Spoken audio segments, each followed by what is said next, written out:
Hello বন্ধুরা, কেমন আছেন সবাই? আমি আজকে মোবাইল ফোনের একটা ট্রিপস সম্পর্কে আপনাদেরকে বলবো। আমরা অনেকেই ফোনে ডাবল ট্যাপ করলে স্ক্রিন অফ হয়ে যায় এবং ডাবল ট্যাপ করলে স্ক্রিন অন হয়ে যায়। কিভাবে এটা করব সেটা আজকে আমি আপনাদেরকে দেখাবো।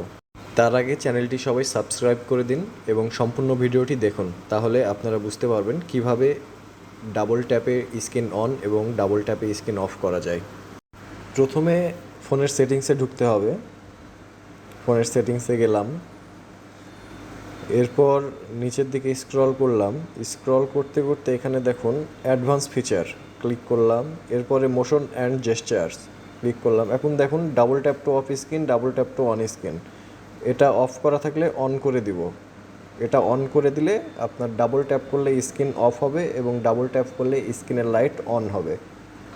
এটাই হচ্ছে এই যে অন করে দিচ্ছি আমি। তাহলে আপনি এই ফিচারটি খুব সহজেই উপভোগ করতে পারবেন। ধন্যবাদ।